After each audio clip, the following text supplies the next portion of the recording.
Dans la synagogue de Satan, on n'y retrouve pas que des pseudo-juifs comme les Rothschild, les Soros ou les Kouchner. La vente des organes. Mais vous êtes malade, non? J'ai une tête à vendre des organes, moi. Mais vous êtes fou, vous croyez n'importe quelle connerie. Alors Rada et moi, on aurait volé des cadavres pour vendre des organes, mais à qui? Dans cette synagogue de Satan, on y retrouve également des protestants, comme la famille Gates, les Windsor ou les Schwab. On y retrouve des catholiques, comme Eric Prince. Et on y retrouve même le pape, puisque le Vatican a bien entendu été infiltré par le serpent. La spiritualité sataniste se retrouve dans les ésotérismes et l'occultisme de toutes les religions. Franc-maçonnerie et rose-croix chrétienne, mystique islamique, cabale juive, culte hindou ou égyptien. Cette spiritualité peut être résumée par la pensée du kabbaliste ottoman Sabbatai Zevi, un hérétique qui se prétend être le vrai Messie dans cette gravure de l'année 1666.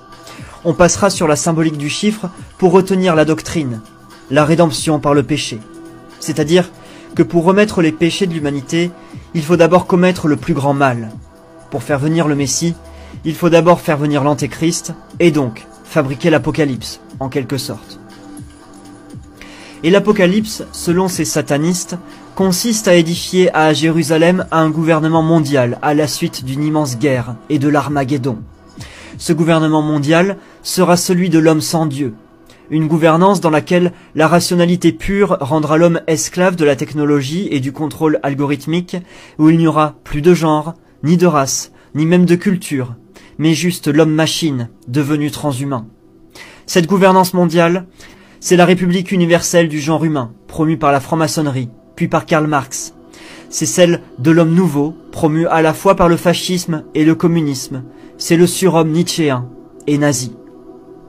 Cette spiritualité néo-païenne, c'est autant celle des milices néo-nazis d'Azov que des Khazars, ce peuple premier d'Ukraine converti à ce judaïsme tout à fait particulier au 7e siècle. Ainsi, la cause réelle de cette guerre en Ukraine est avant tout spirituelle et eschatologique. D'ailleurs, Nathaniel Rothschild, un des nombreux descendants de l'auguste famille, a déclaré au début de la guerre « L'Ukraine est une pièce essentielle que nous ne pouvons pas nous permettre de perdre sur l'échiquier international. Et, sans l'Ukraine, l'ordre global pourrait ne pas survivre. » George Soros, lui, a admis que, je cite, « La guerre en Ukraine marque le début de la Troisième Guerre mondiale. » C'est cette guerre qui permettra de propulser le monde dans le chaos et obligera l'humanité à accepter le gouvernement mondial de Jérusalem qui se présentera alors comme sauveur.